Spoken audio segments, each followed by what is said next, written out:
Na nafikiri hiki ni jambo la kawaida kwa binadamu. Jambo zuri linapokuja mwanzoni huwa halijulikani kama jambo zuri, ila unakuja kutambua baadaye kwamba kumbe hili jambo lilikuwa ni jema. Itakapotokea neema ya huduma imeenda kuanzishwa, nafikiri watu wasidanganywe wakarubunika wakakatalia watoto. Wawatoe watoto waandikishwe ili waone Mungu ana mpango gani na watoto wao ili kutimiza malengo yao. Mimi nimekuwa kituoni, nimetoa damu kwa mtoto aliyeishiwa damu na ndugu zake wamekimbia hospitalini. Nimeenda kutafuta mtoto kwao, mama ameenda kwenye mashamba huko, harudi anaishi na mama, ameandikiwa sindano za masaa. Sindano nyingine ni saa 6 usiku. Natoka kwangu nimpeleke kwenye sindano. Nimelala hospitalini na kijana anayefanywa operation mara 2 ndani ya mwezi moja ya tumbo, na utumbo haukufunga mpaka leo, akafungiwa kitambaa, na alizaliwa akiwa na ameathirika. Sasa hivi ni mwalimu yuko Sikonge hapo. Jamani, maisha yanawezekana, ila lazima uwapende kwa kiwango cha kujidhabihu. Niliwahi kununua baiskeli ya kwangu kwa ajili ya kutembelea watoto ya gia, sababu sehemu nafanya kazi ni sehemu ya mchanga. Nasema sitaweza kutembea na ni sehemu ya jua sana, nikasema nitanunua baiskeli nihakikishe ninawatembelea wote nyumbani, ninajua wanaishi wapi. Na mpaka leo ukiniambia ni wahesabu wale, naweza kufika 100 kwa namba, kwa jina. Safari ya kuanzishwa kwa kituo cha maendeleo ya mtoto na kijana Anglican Muhogwe TZ 1301 Dayosisi ya Tabora haikuwa kazi rahisi kama ilivyozoeleka katika maeneo mengine. Kwa majina anaitwa Mchungaji Zakaria Tungaraza, mchungaji wa kanisa la Anglican Dayosisi ya Tabora, parishi ya Kidatu. Parishi ya Kidatu ina makanisa mawili, kanisa la Kidatu na kanisa la Muhogwe ambalo lina kituo cha malezi ya kijana na mtoto. Wakati tunaanza hii huduma mahali hapa, tumeanzisha kanisa, tukawa tumepata kwa neema ya Mungu kupata mradi wa maendeleo ya kijana mtoto. Wakati tunaanza uandikishaji, kwa kweli tulikutana na changamoto. Kuna baadhi ya maneno yaliyoelezwa kwamba watoto tunaoandikisha tutawapeleka Freemason na wengine watatolewa kafara. Kwa hiyo uandikishaji haikuwa jambo jepesi sana, kiasi kwamba kuna wazazi ambao walikatalia watoto wao na hawakuwaruhusu kuandikisha. Lakini tunamshukuru Mungu kwamba kuna baadhi ya waliopokea, na baada ya kuwa wamepokea tumeendelea na kufika hapa tulipo, tunamuona Mungu amefanya. Lakini hata wale waliokuwa wamekatalia watoto wao sasa hivi wameona mabadiliko kwa watoto walioandikishwa. Afya zao zimerejea, wanapewa huduma, wanapokuwa wameugua wanatibiwa, wanapelekwa hospitalini, na bado kuna zawadi za mavazi ambazo wanapewa, na pia wamefundishwa lugha walikuwa hawajui Kiswahili, sasa hivi wanaongea Kiswahili. Wamejaribu kuja kuomba na wao watoto wao waandikishwe. Sasa changamoto ambayo imejitokeza ni kwamba uandikishaji inategemeana na shirika lenyewe linapotoa nafasi ya kuandikisha. Kwa hiyo sasa wanapokuja tunaambia, wakati wetu tulipewa ruhusa ya kuandikisha na mkakataa. Kwa hiyo sasa hivi hatuna ruhusa ya kuandikishwa. Muombe Mungu, labda kama hiyo neema itatokea baadaye, ndipo tutafanya utaratibu tena wa kuandikisha.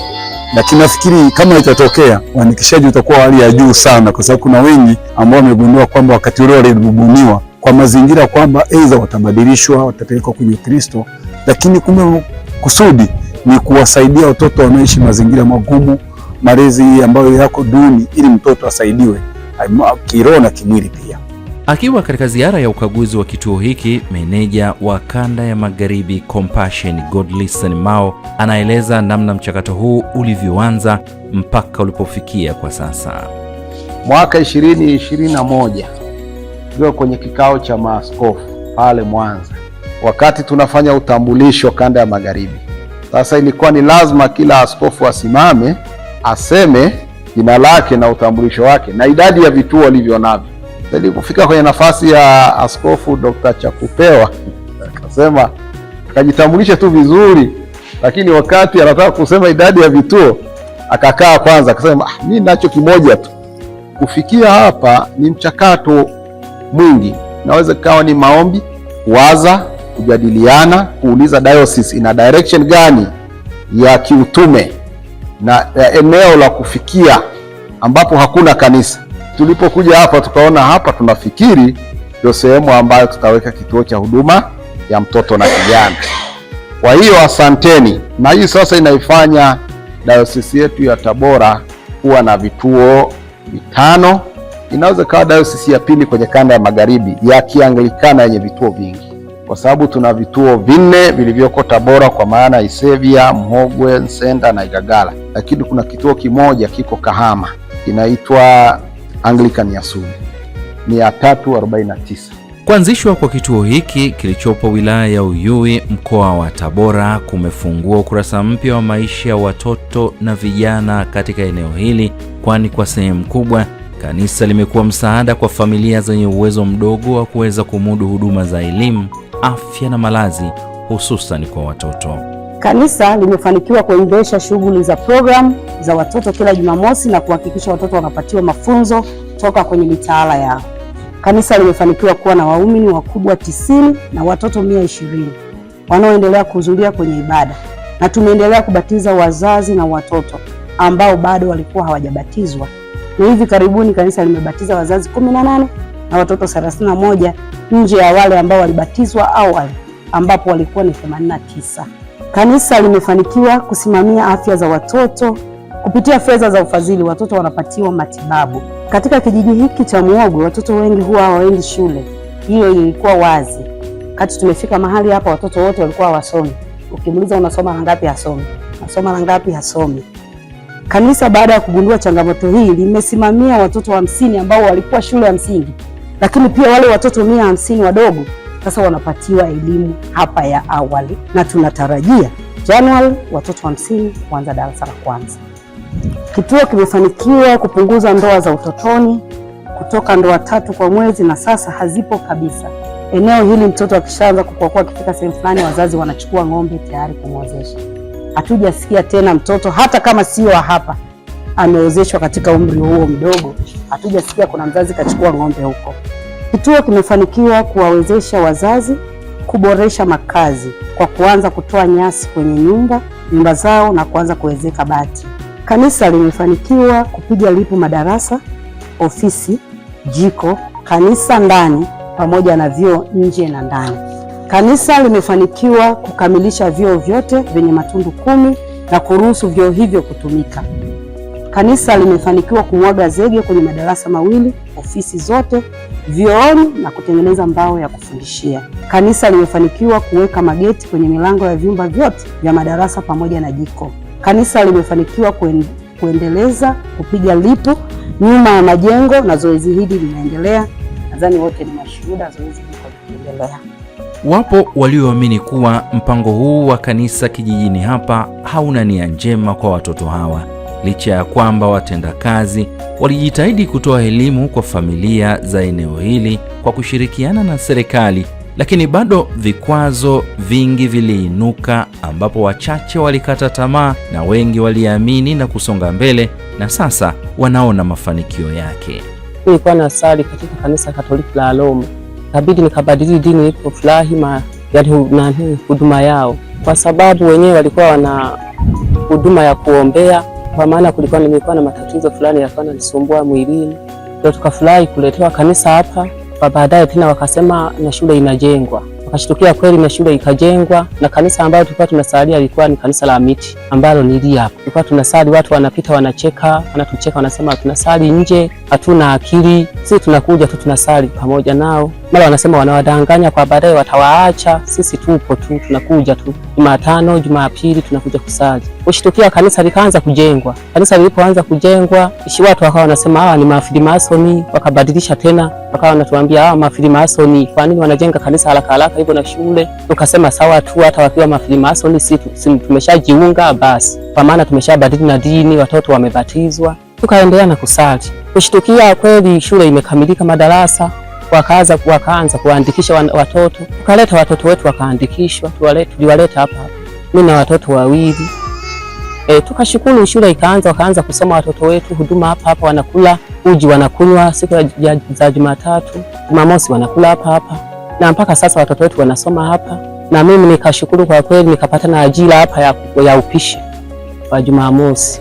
Mwanzoni ilikuwa watu tuna wasiwasi kwamba ni kweli tunaambiwa ukweli, lakini muda unavyokwenda ndio tukaanza kuamini kwamba kumbe kweli, na saizi watoto wanakuja shule wanasoma, na eneo ya kuboreshwa tusogezewe tena kama huduma kama zahanati, ili hata watoto endapo wakiugua wanaweza kutibiwa karibu. Licha ya kuwepo kwa changamoto hizi, kanisa halijachoka kuwahudumia watoto hawa. Sisi tuko hapa tunahudumia watoto 200, kwa wavulana wako 102, lakini wasichana wako 98. Mkiwa tukihakikisha tunawasimamia na kuweza kuwahudumia watoto, hasa kuhakikisha wanakombolewa kutoka kwenye umaskini kupitia jina la Yesu, na zaidi kuwakomboa kutoka kwenye umaskini wa kiroho, mwili, kiakili na kijamii. Lakini pia kuwatembelea, tumeona baadhi ya watoto ndani ya miaka 2 ya huduma wamekuwa wakipata changamoto ya magonjwa sugu na kuweza kusaidiwa na kituo pamoja na kanisa.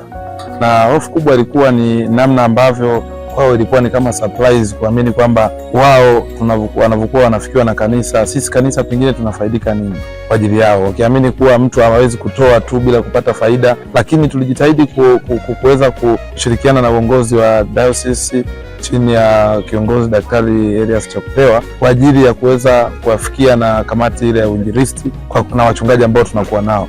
Godlisten Mao, meneja wa Compassion Kanda ya Magharibi, anawakumbusha washirika wa vituo hivi kutambua matokeo makuu ya uwepo wa watoto hawa mahali hapa.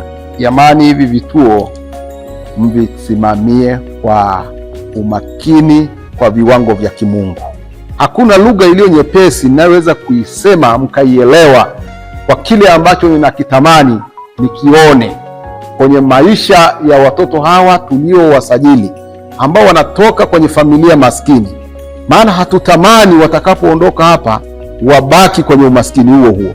Sisi tuna matokeo 4 tunataka kuyaona kwenye maisha ya mtoto na kijana. Mungu ametubariki kuwa na rasilimali fedha hivi kwa huduma yetu na kwa mtazamo wetu ambao Mungu ametuweka kwenye dhehebu na kwa theolojia yetu. Tunataka wahitimu wakiwa watu wa aina gani? Hilo swali mkilijibu kama kanisa mtafaulu, lakini msipolijibu itakuwa tu ni mradi kama mradi mwingine wowote wa kawaida.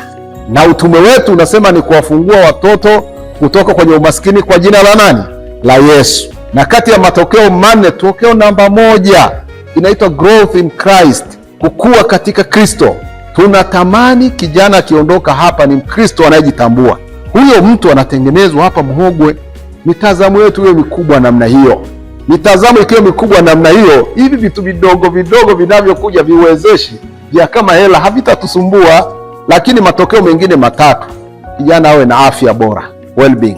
Kijana awe chachu ya mabadiliko, akiokoka awe kioo cha jamii, kila mtu akimwona aseme Bwana huyu ni wa tofauti. Na la 4, kijana awe na utoshelevu wa maisha. Fedha iko, elimu iko, kipawa ipo, kipaji kipo. Ukiwa na mtu wa aina hiyo ametokea hapa Muhogwe, utakuwa umefaulu. Jackson Joseph, mwalimu wa watoto hawa, anaeleza changamoto kubwa wanazokutana nazo pindi wanapowapokea watoto hawa kwa mara ya kwanza. Kila mtoto ana lugha yake, anaongea lugha yake kila mmoja, na wengine ilikuwa ni vigumu sana kufika tu mazingira kama haya hapa kukutana na wenzao, kwa sababu kila mmoja alishazoea mazingira ya kinyumbani.